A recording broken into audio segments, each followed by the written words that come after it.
Hi there.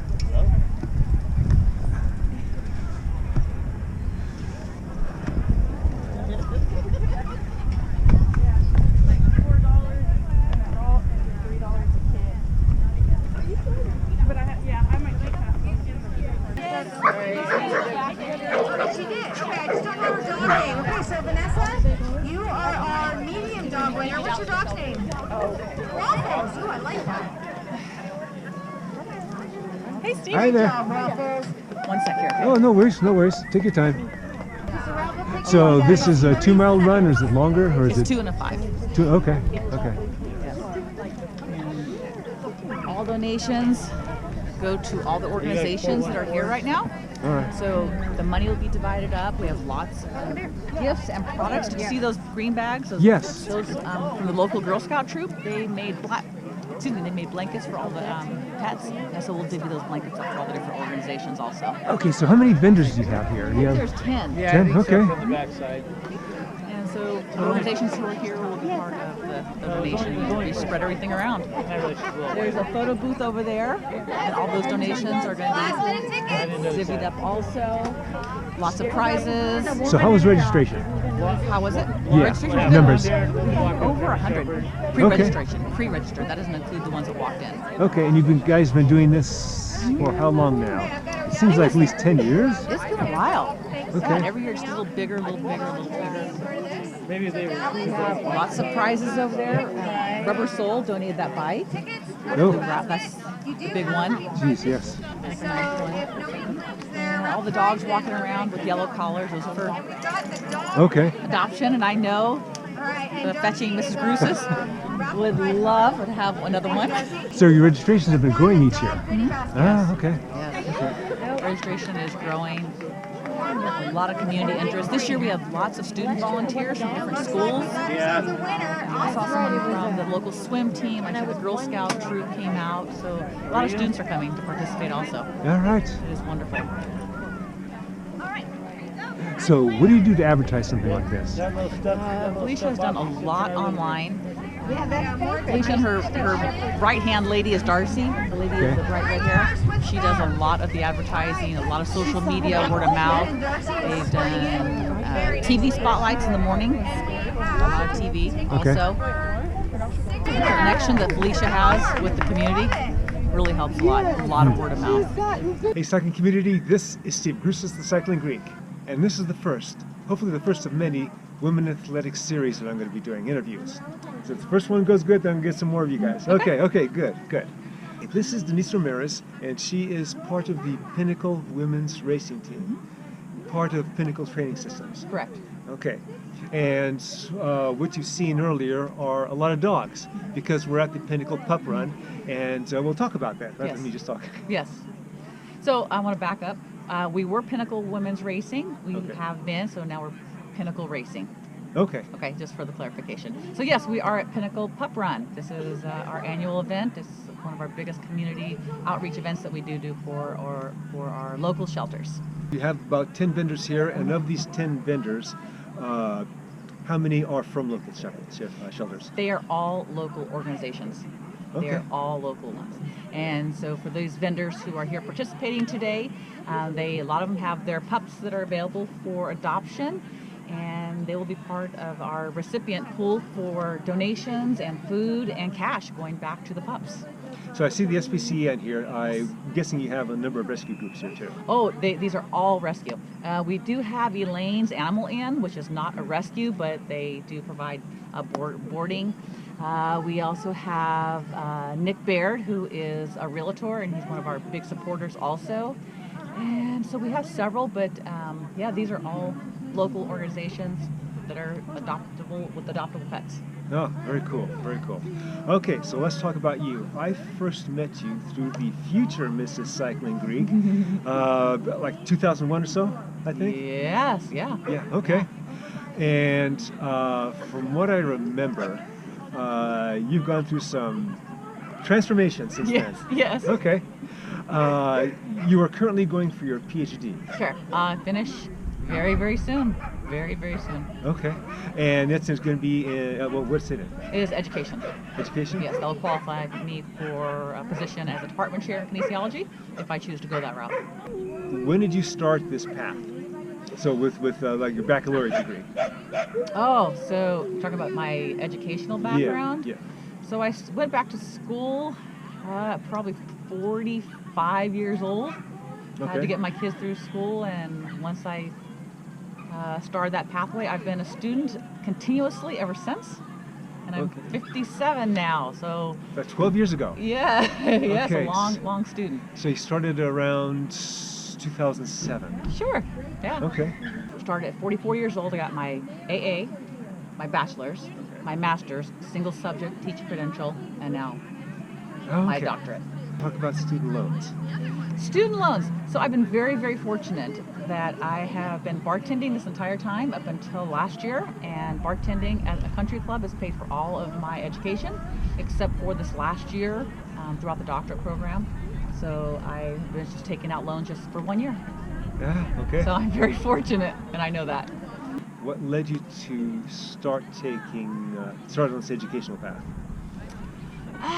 You know, I started as a personal trainer at the local gyms, and it just wasn't for me. I had the interest and the desire to help people to become the best them. Right.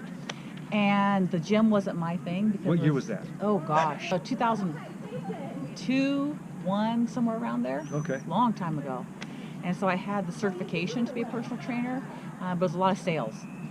You did team and training. So team and training Yes. is a kind of like people want to start to get in shape, learn about cycling, Yes. and it's almost the 0 to 60 syndrome with, let's say, with marathons. But they get into it and they start, and their goal is to do a century, Yes. which is not as bad as getting into running and wanting to do a marathon right away. So that was, what year was? Is it in the 90s?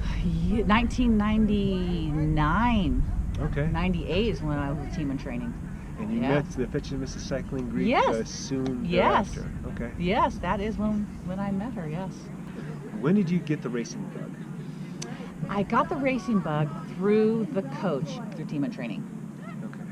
And that was Christy and Curtis. Oh, that's right. Yeah. Everyone here in Fresno knows the two of them. And they said, you know, Denise, have you considered racing? And I'm like, nope. And they said, you should consider it. And so from there, I reached out to you, and or they connected us, I think. Right. And because that was with Tachi Palace. Yes, Palestinian Gaming. That Yes. was my first racing experience.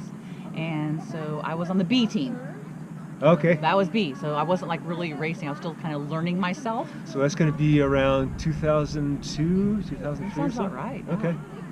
And I just raced with your team for throughout the time Okay. of the organization, and I got dropped every single race for at least a year. Okay. Every single race I got dropped That's or close to lapped my or 2019 season. Okay. The beginning of it. Okay. pulled. And I think just the encouragement of being on your team, and I remember you in particular would say, you know, it's part of the learning. You're going to learn something every time. I'm like, what am I learning? I'm just learning to get dropped, and people are faster than me. But actually, there's a learning a curve, and eventually you just don't get dropped. So now you're mentoring new riders. Yes, yes. So now you are so close, maybe a semester away from your PhD. Yes. And that takes a lot of time. Yeah, yeah. Racing takes a lot of Yes, time. So yes. you're not doing racing right now. You're still riding the bike, I guess, every Right. once in a while. Oh, yes. But what are you doing? What's your competition now? So I have shifted from racing, particularly like NCNCA events, to personally doing endurance events for myself. I do mentor our other girls in our team, and I will show up at a race and get into the pack and kind of guide them and give them support. And especially the newer racers, you know, the registration process is scary. How to pin, that's always scary. And so I provide guidance like that. But for myself, I just really focus on the endurance events and just doing all kinds of different cycling and trail running also. So trail running, have you done trail running events?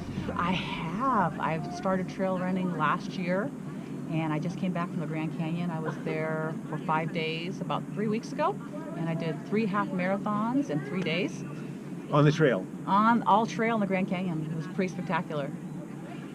So how long does it take you to do a half marathon? I remember when I did a half marathon, I only did a half marathon once, and I barely broke 2 hours.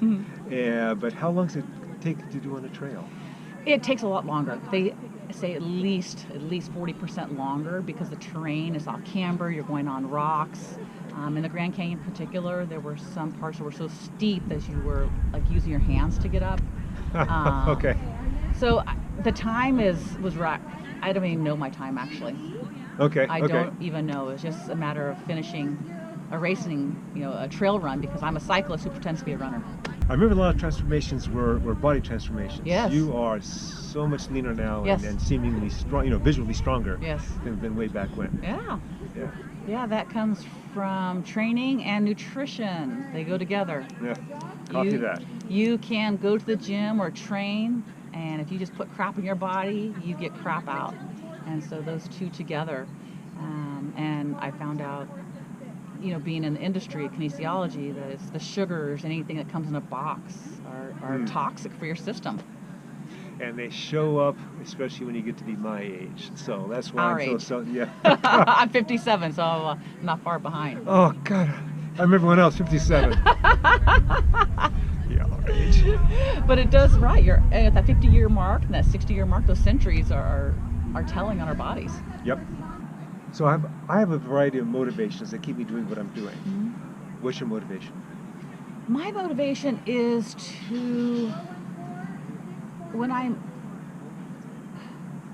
so this is really hard. So when I'm an older individual, older than what I am now, I'm thinking 70s or 80s, I want to be fully functional with my body, be able to be mobile, be able to take groceries up and down the stairs. I want to have my wits. So, doing the word games to keep your mind sharp. But I think keeping this and your brain is going to make a much happier golden years. Yeah, actually, I'm glad you said that because that's pretty much my motivation. Be as functional as possible for as long as possible. And then I also have the extra of, I figure when I'm 90 or 95, I can win nationals for nutrition. Of course, I have that AFib thing to be concerned about too, but The field's gonna be really small, so it doesn't make a difference. yeah. Let's talk about when you were much younger. Did you have an athletic background in high school, college, or recreationally?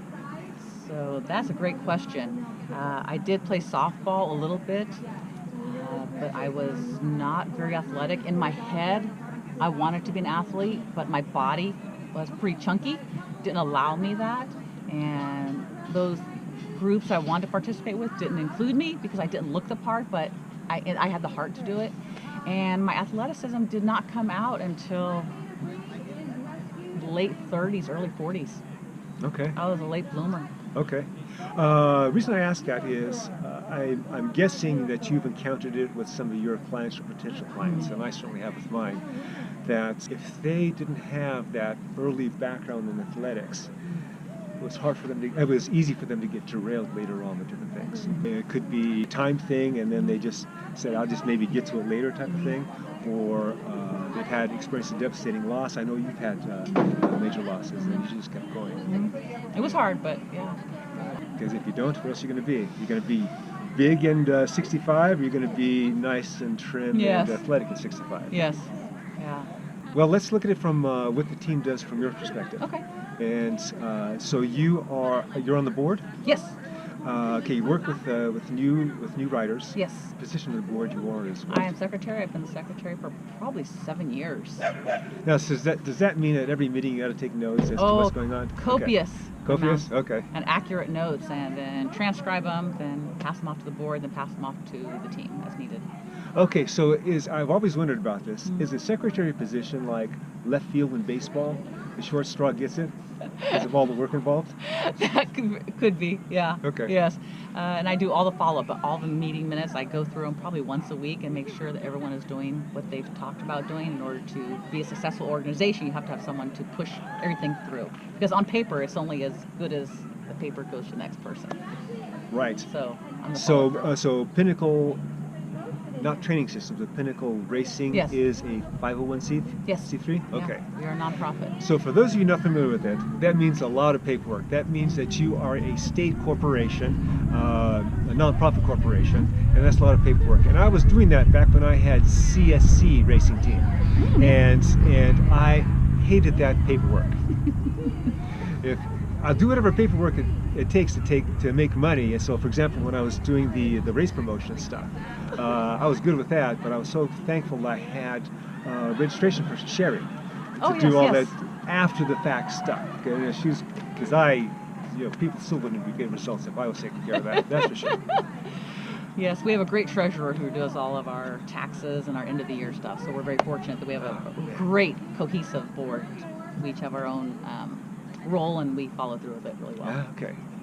Now for the racing team, Yes. OTF racing team.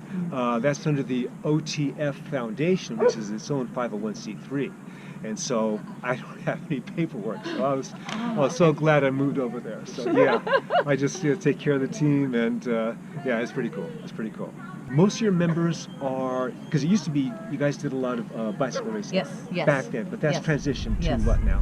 So our team is really diverse. We have our cyclists, a variety of skill levels of cyclists, and then we have several of our teammates who have participated successfully in Ironman events, which is like the big deal, right? I can't wrap my brain around that.